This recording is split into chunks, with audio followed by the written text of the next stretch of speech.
Bonsoir à tous, ravi de vous retrouver. On y va pour les titres. Aucun acte malveillant, c'est la conclusion du docteur Pierre Perriche, expert légiste français, après la contre-autopsie de Jacqueline Juliette. Selon lui, le stress intense subi lors de l'arrestation de l'habitant de Goodlands pourrait avoir précipité son décès en lien avec des pathologies préexistantes. Le médecin présentait son rapport devant le tribunal de Pamplemousse aujourd'hui. Affaire Nigel Bergiraz, la police contre-attaque. Il est accusé de tentative de meurtre après avoir, selon la police, tenté de foncer sur des officiers à bord d'un véhicule volé. La course-poursuite aurait failli blesser un enfant de 7 ans.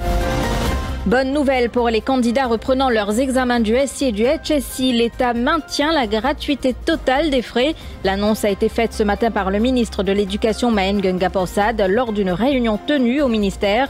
Le gouvernement continuera de prendre en charge l'intégralité des coûts, réaffirmant ainsi son engagement envers l'égalité des chances dans l'éducation. À quelques jours des municipales, tout est en place. La commission électorale annonce être fin prête pour le scrutin. Les urnes ont été transférées dans les postes de police des 5 villes sous étroite surveillance. Au total, 404 candidats sont en lice pour cette élection municipale. Et le prix du bétail pour la fête Eid ul-Adha fixé à 174 € pile kilo. Décision du ministère du Commerce. Il n'y a aucun élément permettant de conclure à un acte criminel dans la mort de Jacqueline Juliette. C'est la conclusion du docteur Pierre Perriche, expert médico-légal français, à l'issue de la contre-autopsie qu'il a réalisée sur le corps de cette habitante de Goodlands. Les services du docteur Perriche avaient été sollicités par le bureau du directeur des poursuites publiques. Selon lui, le stress lié à l'arrestation de Jacqueline Juliette aurait pu précipiter son décès, ce dernier étant principalement attribué à des pathologies antérieures. Les détails avec Shehzad Jadou. Selon les résultats de l'examen, aucun signe de violence externe n'a été révélé pour expliquer le décès de Steve Jacqueline Juliette.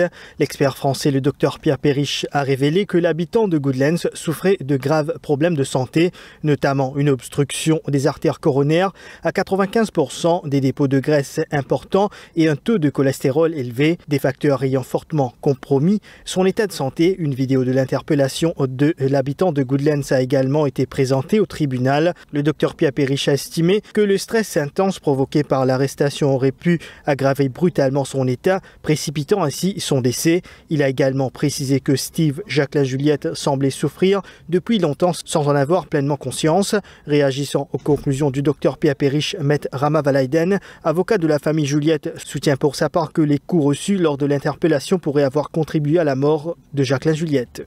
L'idée qui est l'histoire, d'après l'écho qui nous ouvert, une histoire de complications, de problèmes cardiaques. Mais si on écoute bien la conclusion du docteur Perriche, l'idée est de montrer clairement à le dernier moment l'image que la personne, c'est-à-dire la victime, Juliette, peut sortir depuis dans le tout. Et l'idée qui s'abat un coup qui ne recevoir là, ça une affaire qui ne déroule là, il précipite sur la mort. Il y a une théorie en Angleterre qui s'appelle egg skull theory. Ça veut dire qu'on prend une victime. Si une victime est malade, une pousse-ligne tombée d'une mort, c'est au responsable. Qui quantité au responsable, c'est une autre chose, mais seulement les responsables. Et il dit aussi qu'il nous fait l'autopsie et c'est une cause beaucoup de temps après, d'une température, quand je tout consent, la température du nord, et avec cette topographie, donc il y a des affaires pas fines trouvées. Et le docteur, il démontre nous clairement, avec crédibilité, qu'il n'y a pas de waffle. Ça veut dire qu'il n'y a pas de cause, n'a pas. Et la réaction du médecin légiste, le docteur Soudesh Kumar Gangadine, à Radio Plus cet après-midi, après les conclusions du rapport de la contre-autopsie pratiquée par le docteur Perriche. Je cite, « La vérité est toujours la vérité. Je crois en la vérité et en Dieu. De plus, je fais mon travail avec intégrité et avec le cœur. » Fin de citation. Nigel Bergiraz, 21 ans, est accusé de tentative de meurtre après avoir, selon la police, tenté de foncer sur des officiers à bord d'un véhicule volé. La course-poursuite aurait failli blesser un enfant de 7 ans. Toujours hospitalisé, son état est stable. Il sera provisoirement inculpé de vol dès sa sortie de l'hôpital Jitu avec d'autres charges possibles, conduite dangereuse et refus d'obtempérer. Son arrestation suscite une vague d'indignation sur les réseaux sociaux, plusieurs dénonçant des violences policières. L'ONG 10 mois a exprimé sa vive préoccupation.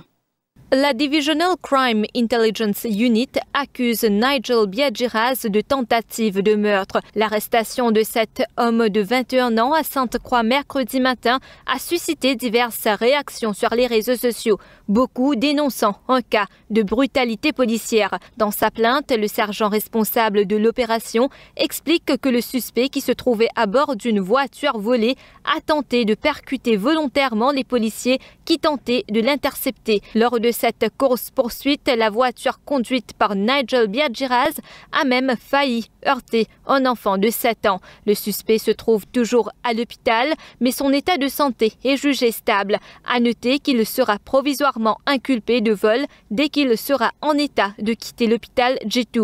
2 autres charges pourraient peser sur lui, conduite dangereuse et refus d'obtempérer aux ordres de la police sur la voie publique. Toujours dans cette affaire, l'ONG 10 mois a réagi et a exprimé sa préoccupation concernant la façon dont l'arrestation a été effectuée. Linley Couronne, directeur de l'ONG 10 mois, affirme que bien que le jeune homme soit un multirécidiviste, la réaction policière était disproportionnée. Selon lui, une approche moins brutale et plus mesurée aurait dû être privilégiée. Le petit jeune homme, il fait ce qu'il n'a pas bien faire. Il ne faut pas qu'il oublie.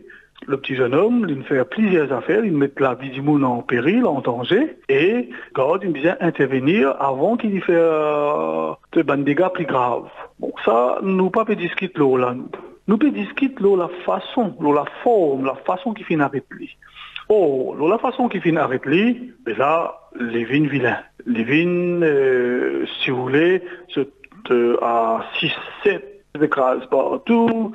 Alors qu'ils étaient capables de restreindre, comment je show restraint, je t'attends, je te fais du sortie, et dans plusieurs façons qui peuvent faire du sortie. Les repeaters ne devront finalement pas s'acquitter des frais d'examen pour le School Certificate et le Higher School Certificate. C'est l'État qui continuera à prendre en charge ces frais, dit Maen Gangaprasad. Le ministre de l'Éducation a participé à une réunion à cet effet ce matin avec ses officiers. La rencontre qui fait suite aux interrogations soulevées par les syndicats et les parents qui avaient été appelés à payer pour ces examens malgré la subvention complète assurée par l'État depuis l'année dernière. Il y a beaucoup d'appréhension, surtout de la part des parents, qui peut penser, attention, aux autres enfants qui peuvent doubler forme 5 ou HSI. Ils ont besoin payer sa fille l'examen là. Alors, moi, j'ai envie de rassurer ces parents-là qui, ces enfants qui peuvent doubler soit autre forme 5 ou autre HSI, nous pouvons prendre l'engagement pour faire ce paiement, au moins pour ça l'année là. Alors, les parents, nous pouvons rassurer eux, et les élèves aussi, je paye pour tracasser. Alors, ils n'ont pas pour besoin de payer fees de autres part. Alors, le ministère peut faire le nécessaire. Le rapport du Land Drainage Authority sera rendu public, réitère Shakil Mohamed, ministre des Terres et du Logement. Il a effectué une visite dans la région de Vallée des Prêtres ce matin en compagnie des députés de la circonscription, Annabelle Sababadi et Ludovic Caserne. Le ministre des Terres et du Logement affirme que plus de 200 personnes n'ont pas obtenu de permis pour la construction de leur maison. Il soutient que le rapport sera rendu public pour la transparence. Alors le Premier ministre vient de dire à moi qu'il est urgent du fait qu'il y a un ministre Housing and Land qui est pour le développement urbain, la planification. Moi, là, ensemble avec mon collègue Wuchit, Local Government, nous finissons écoute un député de la circonscription qui finit dire à nous qu'il y a une urgence. Et ici, par exemple, quand moi été, puisqu'il descend du monde, qui pas fin capable de développer ce terrain et de ce fait, ce bizarre trouve une solution. Nous venons là avec le Land Drainage Authority. Le gouvernement fin promettre dans l'élection et nous finissons aussi promettre dans tous nos discours avant les élections qui nous pour rendre public les détails et les rapports du Land Drainage Authority et qui fait nous pour faire ça parce qu'ils nous croient dans la transparence. La transparence est importante. Mais avant qu'ils nous puissent rendre les publics, nous pouvons faire un assessment de ban data qui est là pour faire en sorte que l'interprétation de ce rapport LDA là, Land Drainage Authority, il fait d'une façon qui est constructive et non pas simplement conservateur. Conservateur veut dire bloque tout. Pas d'une solution. Nous pas comme ça. Pas capable maintenant du monde dans ce terrain et pas capable de développer. Qui lui fait que sur l'investissement? Côte ses enfants pour aller. Côte ses petits enfants pour aller. Il est bien capable de faire sur ses enfants, hérite quelque chose, construire quelque chose pour ses enfants. Un jour il n'est pas là, ses enfants il a quelque chose, il a envie de marier, il a envie capable dans la case pour ses autres enfants. Le taux de remplissage global de nos réservoirs avoisine les 63,7% malgré les pluies torrentielles de mercredi dernier. Le plus grand réservoir du pays affiche un taux de remplissage de plus de 47% selon les derniers chiffres compilés par la Water Resources Commission. En revanche, les réservoirs de la Nicolière et Piton du milieu sont en excellente forme avec des taux de remplissage respectifs de 99% et 100%. Le Midlands Dam est rempli à 72%, suivi du Bagatelle Dam à 67,4%. Quant au réservoir de la Ferme et Marlongue, leur taux de remplissage est respectivement de 56,6% et à 53,5%. Je vous en parlais dans les titres. Le prix du bétail pour l'Eid ul-Adha a été fixé à 174 roupies le kilo. Ce tarif sera applicable à partir du 3 mai et restera en vigueur jusqu'à 2 jours après la fête. C'est ce qu'indique un communiqué émis par le ministère du Commerce. Le public est également invité à s'assurer que le bétail soit pesé en leur présence et que le prix de vente soit affiché de manière claire et visible sur le lieu du vent. Eid ul-Adha, le gouvernement de l'Alliance du Changement fin en avance cette année-ci, parce que souvent des fois, qu'une semaine avant, je décide le prix concernant le live cattle. Donc, nous avons un petit coup le prix, ça 5 dernières années là. OK? Donc, 2020, le prix de live cattle sur pâte, c'est 136,50 le kilo. Après, il est monté 151 roupies 2021. 2022, 170 roupies. 2023, 170 roupies. 2024, ça veut dire l'année dernière, 174 roupies. Donc, nous, gouvernement, nous faisons décider pour maintenir le prix. Ça veut dire qu'il n'y a aucune augmentation sur l'année-là. Et il y a pourtant que nous assurons nos commitments pour protéger le consommateur, le prix reste abordable pendant la fête religieuse. Pour le consommateur, quand je peux acheter je produis, ça veut dire je cattle, je bœuf sur pâte, nous recommandons je demande je reçu et les animaux là bien pesés devant eux. Le meeting de l'Alliance du Changement à la place Édouard VII à Rosil, commenté par Anil Gayan, le leader du Vrai ML, soutient que le nombre de personnes présentes hier démontre l'impopularité du gouvernement. Il était face à la presse ce matin à Port-Louis. Anil Gayan déplore que certaines promesses électorales faites par l'Alliance du Changement n'ont pas été tenues. Hier, l'Alliance du Changement a fait un meeting à la place Édouard VII. Nous tous connaissons qu'Édouard VII sa place n'a pas qu'à contenir plus que 2010 personnes. Il y a une indication de l'impopularité de ce gouvernement-là, qui au lieu de faire un meeting dans une place qui est capable de réunir des dizaines de milliers de personnes, il vient choisir pour faire un meeting dans un petit endroit. Et malgré ce que l'AMBC rapporté, il est évident que le gouvernement est bien conscient de son impopularité, et le peuple insatisfait totalement avec la performance du gouvernement. Alors qu'à Maurice, nous n'avons pas tant du tout une promesse qui était faite pendant la campagne, par exemple pour baisser l'essence pour 20 roupies, pour donner Internet gratuit, médicaments gratuits, pour enfin une série de promesses qui étaient faites. Alors, quelle raison que le gouvernement peut donner pour pas capable de réaliser cette promesse-là, c'est l'état de l'économie.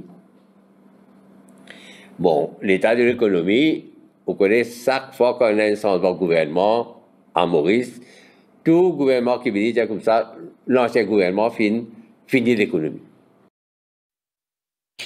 Jour J-2 des élections municipales et les urnes ont été acheminées de la commission électorale vers les postes de police des 5 villes ce matin. 124 centres de vote seront ouverts ce dimanche pour permettre à plus de 400 000 citadins d'exercer leurs droits civiques. Un rappel aux urnes qui intervient après 10 ans. Le dépouillement se fera, vous le savez, le jour même du scrutin dans les bureaux de vote qui seront convertis en salles de comptage après 17 heures. Le point avec Douchila Mansing. Les bureaux de vote fermeront à 17h le 4 mai prochain. C'est une heure plus tard que l'exercice de comptage va démarrer. Cette fois, les bulletins de vote ne quitteront pas les salles de classe. Ces mêmes bureaux qui serviront de 7h à 17h de centre de vote se transformeront en salle de dépouillement. Les 30 établissements scolaires qui ont été utilisés pour l'exercice de dépôt de candidature serviront de centre de proclamation des résultats dans tous les arrondissements de chaque ville. Port-Louis en compte 8, Beaubassin-Rosil et Vacoa-Phoenix 6, Curepipe et 4 bornes 5. Et si vous vous demandez toujours dans quel centre vous voterez dimanche prochain, ces informations sont disponibles sur le site web de la commission électorale. Il faudra insérer votre numéro de carte d'identité pour ainsi obtenir tous les détails. Vous pouvez également envoyer un message sur le 789 en tapant ELEC espace suivi de votre numéro de carte d'identité. Il faudra aussi vous munir de pièces d'identité ou de votre passeport pour accomplir votre devoir civique.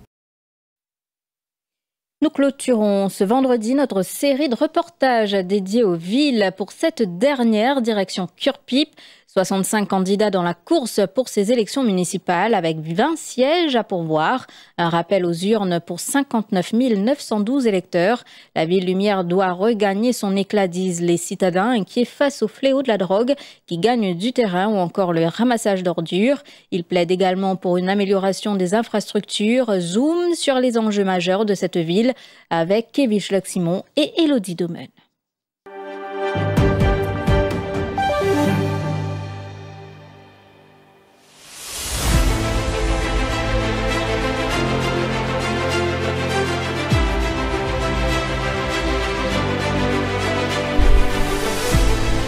Son mandat a duré 10 années. Samy Tchelen, maire sortant de Curepipe, se félicite du travail abattu jusqu'ici. Je suis très satisfait pour nos bilans et nous là pendant 10 ans, c'est vrai qu'il y a eu des mandats prolongés. Mais en termes de bilan, je suis capable de dire que nous faisons beaucoup de développement dans la ville de Curepipe. Et par exemple, je suis capable de citer Détroit. C'est la première fois que Curepipe est dans 5 foot 5 que nous finissons construire. Et nous finissons construire 4 vestiaires. Et aussi, nous finissons faire un gymnase à l'engrais martial, un gymnase de badminton. Nous avons une pétanque qui nous fait 40 terrains, loin norme national. C'est pour ça que moi, intéressé pour le travail pour la ville, pour développer la ville en termes de sport et bien sûr en termes de l'harmonie sociale et services qui nous besoin de tous nos citoyens de la ville.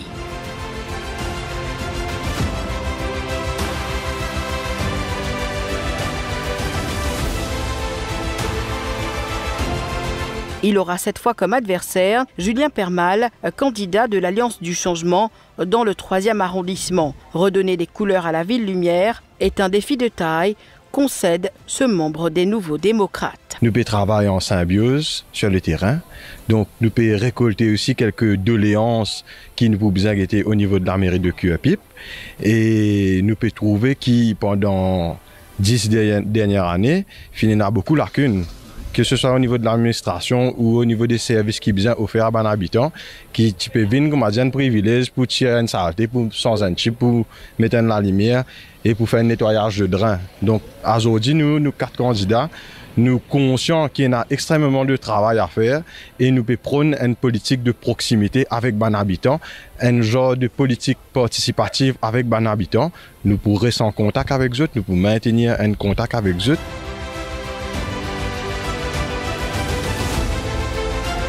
Priyanka Soudou, candidate d'Idéal démocrate, se jette pour la première fois dans l'arène politique. Elle veut d'un meilleur encadrement pour les jeunes. Je rentre dans ce groupe Idéal démocrate là parce qu'il montre un grand discernement à nos réalités tous les jours. C'est-à-dire, nous sentons-nous interpeller ce qui peut arriver dans la ville. Et quand nous adressons un problème, nous adressons avec humilité, nous ne pas tomber dans une fausse promesse. C'est-à-dire, nous promettre l'écoute, l'action et transparence. Vous trouvez la ville sans lumière, chemin cassé, drain boussé, ben la ville lumière? Non, malheureusement, la ville là est mot. Et là, je pense que c'est time que nous travaillons là, nous avons un cadre, un projet pour adresser avec les jeunes. Et aussi mes parents, ma famille, qui des fois nous bien sentir nous concernés qui peut arriver pour nous respecter les autres aussi. Des fois nous disent pour nous, nous avons un travail, mais nous pas là pour promettre un travail, nous là pour choisir compétences.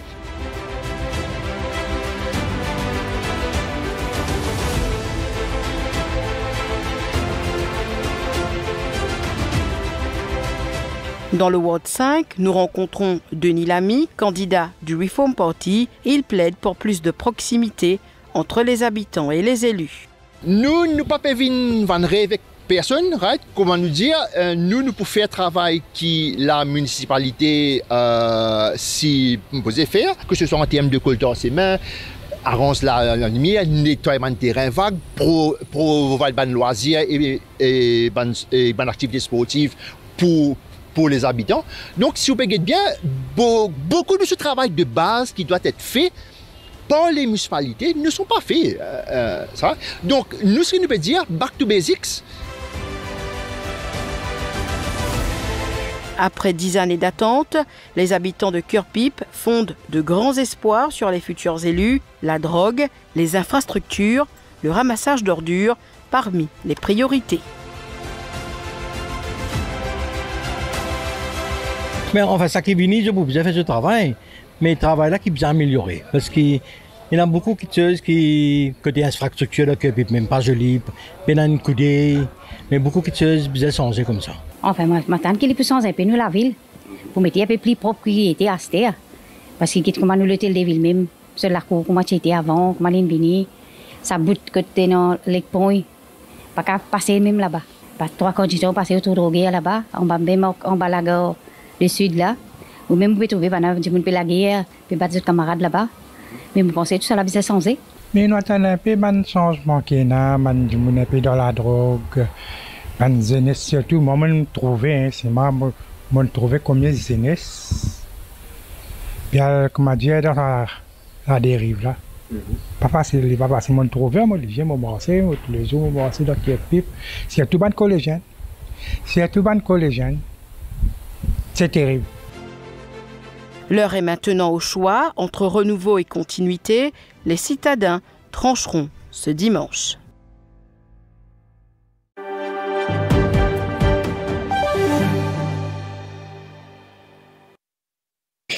Parlons musique, plus particulièrement des droits de propriété intellectuelle. Le ministre Kabiraj Soukon plaide pour une meilleure protection des musiciens face à l'intelligence artificielle.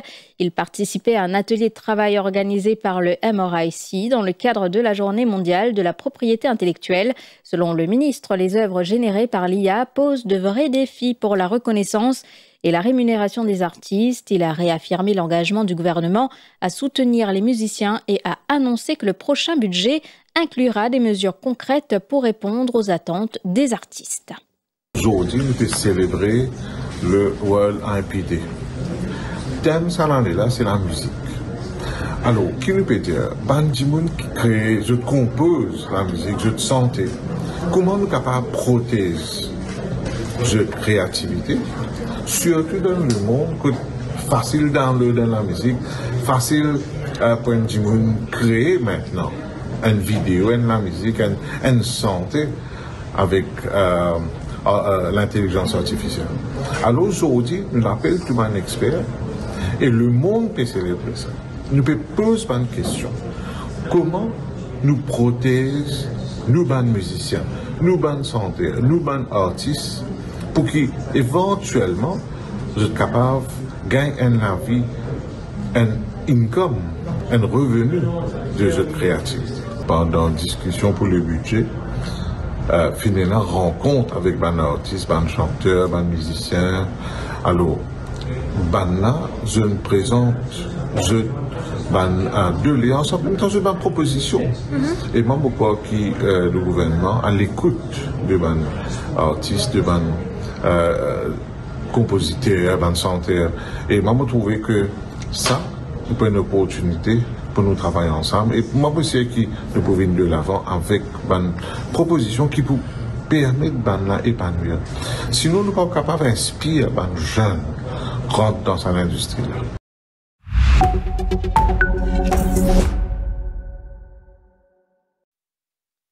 À Anvers, la villa Tinto abrite des vitrines au néon rouge dans un site à la fois sécurisé et assumé du travail du sexe. En Belgique, un pays qui revendique une législation parmi les plus progressistes en Europe, même si les cas d'abus et d'exploitation demeurent.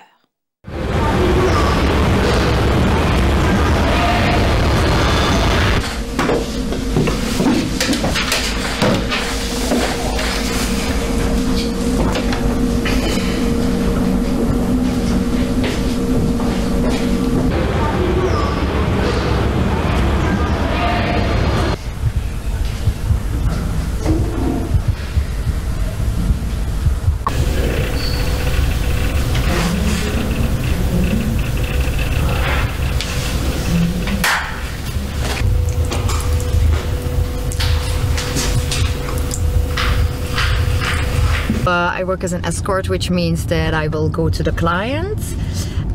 So I'm driving there now to one of my regular clients, and I do feel safe because now if something happens, the people, the government and everything have to take it serious because of these new laws. So I feel very secure for that.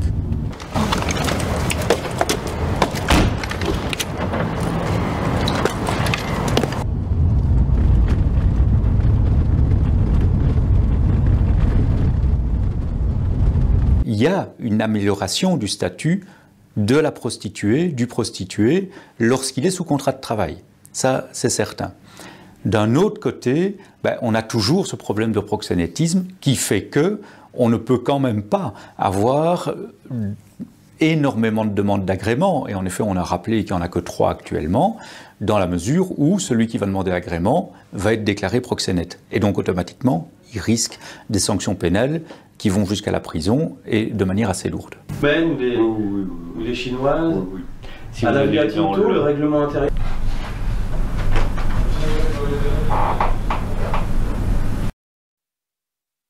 Et plusieurs chantiers de ramassage de sargasses sont en cours à Guadeloupe, envahis depuis plusieurs jours par ces algues brunes, invasives et nauséabondes qui dégagent des gaz toxiques quand elles pourrissent sur le littoral.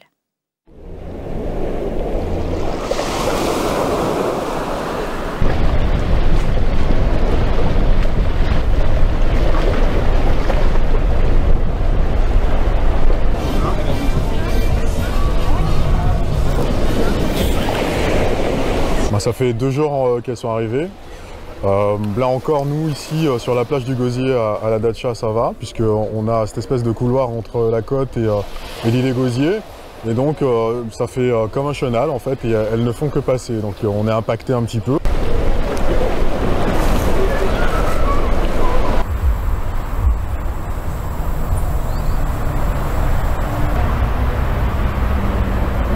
On a 3 types de solutions qui sont en cours. La première, c'est bien sûr la pose des barrages qui a été lancée depuis plusieurs années. Plusieurs barrages sont en place, d'autres devraient l'être dans les semaines qui viennent.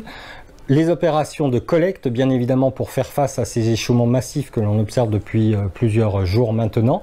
Donc là aussi, plusieurs chantiers de collecte ont été ouverts à travers l'archipel et vont continuer au cours des prochains jours. Et puis on teste à venir dans les prochains jours une opération de relargage de sargasses en lien avec le comité régional des pêches qui nous permettrait d'éviter que les sargasses arrivent, notamment dans certains ports, et pour protéger la continuité territoriale. Je pense notamment à la Désirade ou aux Saintes.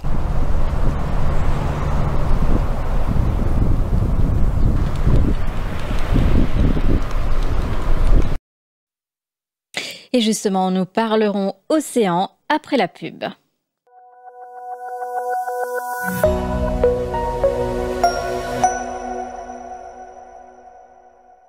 Élection municipale Pécosté. Est-ce qu'il une paraît pour aller voter les 4 mai? Avant même où aller, visite site bureau commissaire électoral pour assurer que tout bon détail est correct. Informe-nous, l'urban candidat exécutant promesse électorale. Zo élection. Pendant des votes ouverts depuis 7h matin jusqu'à 5h tantôt. ou bien amène ou carte d'identité, ou soit ou passeport, ou capable voter. Ou un droit vote du monde qui ou envie. Ou vote, bizarre reste confidentiel. Demande l'aide si ou bizarre. Surtout, pour faciliter votre Benjamin en situation handicap. Dénonce tout les affaires suspectes. À l'exemple, pas faire campagne pré-urban centre développement. Pas braque personne ni partage de fausses informations. Ni interdit service téléphone portable et prend photo dans centre développement. Chaque vote compter. Pas attendre dernière minute pour aller voter.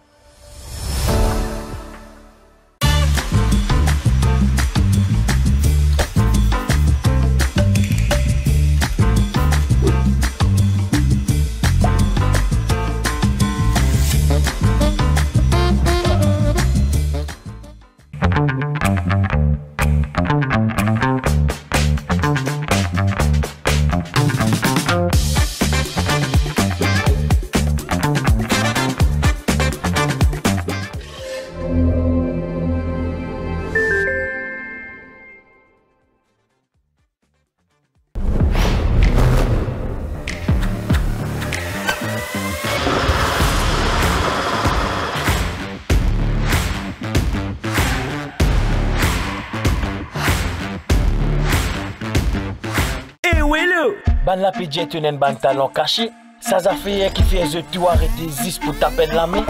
Chaque du monde n'est qu'un talent. Est-ce qu'il dit Wello et un talent? Wello et un talent. Wello, laisse le couleur shine. Tenant 13 à 19 ans, tu as une santé, danseur, comédien, musicien, peu importe. Inscris-toi au wello.mu et n'a 100 000 roupies à gagner. Wello et un talent. Est-ce qu'il couleur nous îles?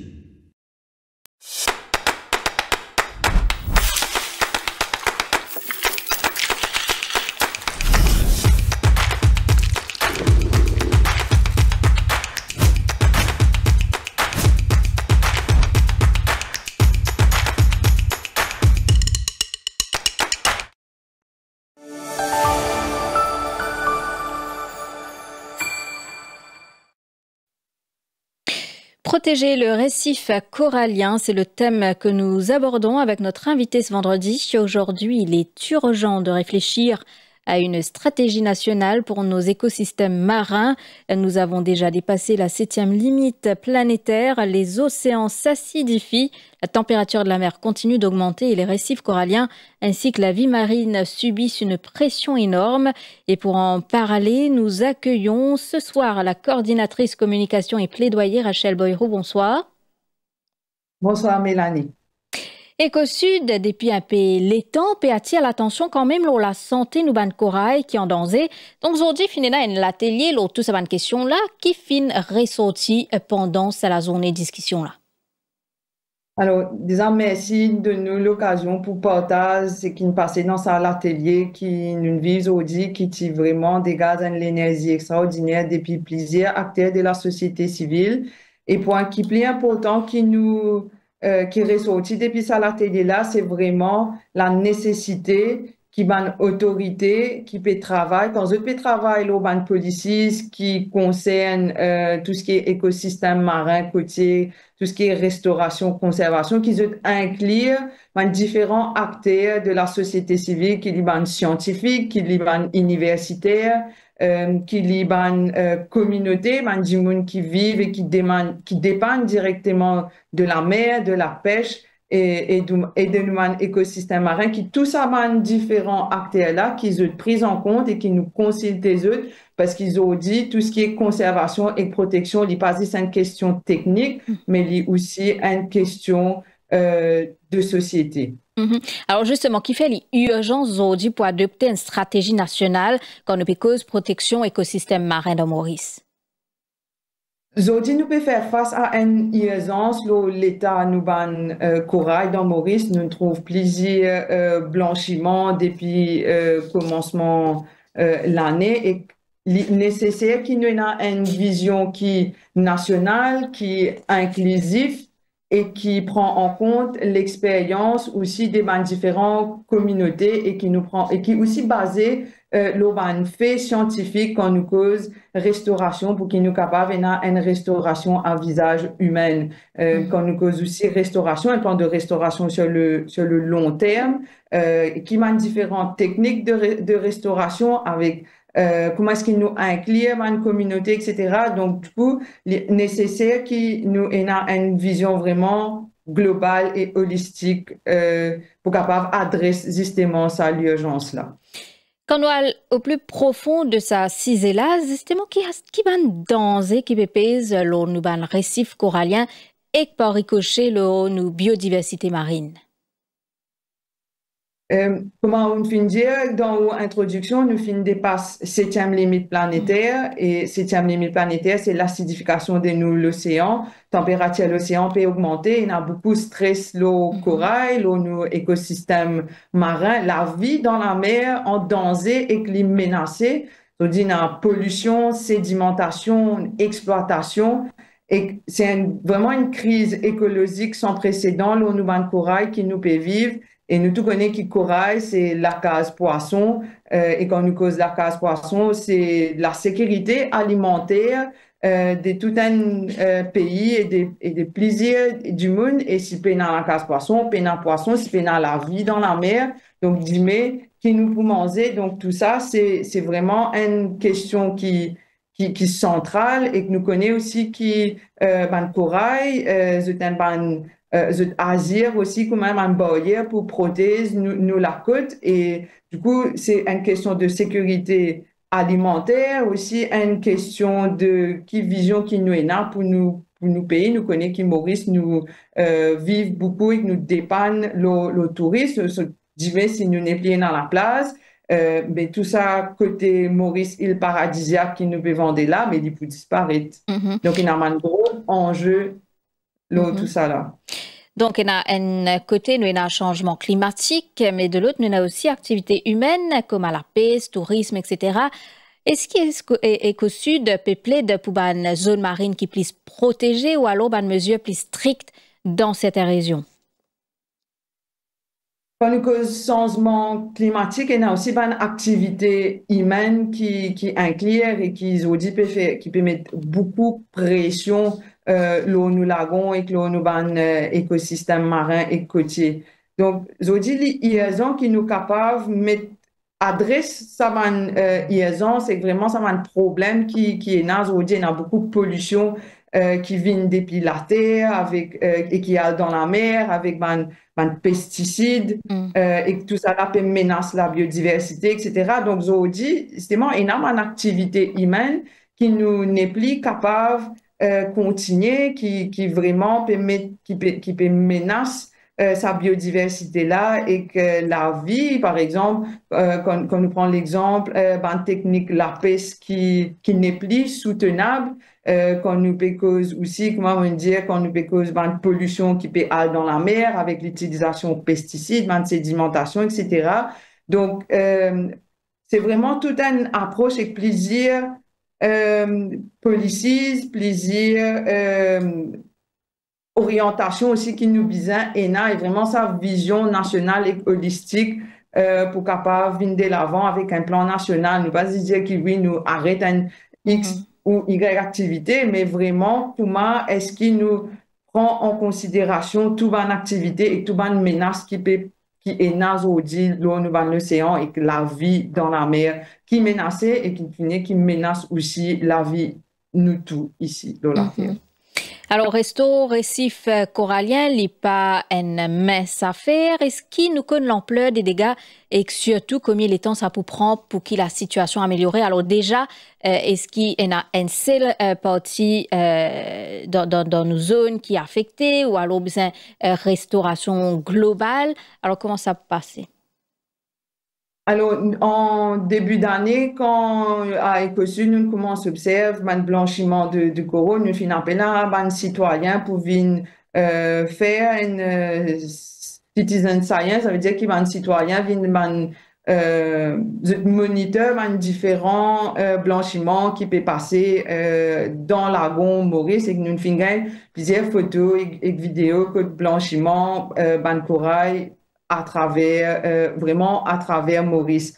Mais pour répondre aux questions, nous sommes vraiment lucides de la situation. Et ce n'est pas une situation qui peut améliorer rapidement ou qui nous capable même améliorer. Mais à travers un programme de restauration, de protection et de conservation, nous sommes capables aujourd'hui de donner un coup de main à man corail pour exprimer cette résilience. Et si nous arrêtons de mettre pression l'eau, nous avons un écosystème marin, l'eau, nous avons corail et l'eau, tout ça, la vie qui est là dans la mer là, nous sommes capables et ça un écosystème là pour qu'ils soient capables de faire face un peu plus à tout ça pression là. Donc c'est vraiment revoir nous une activité qui nous capable vraiment travailler en toute transparence et en bonne gouvernance avec tout ban acteur, avec qui dit l'autorité, société civile et ban communauté pour qu'ils vraiment nous capables de permettre à nous ban corail pour résister et build up cette résilience.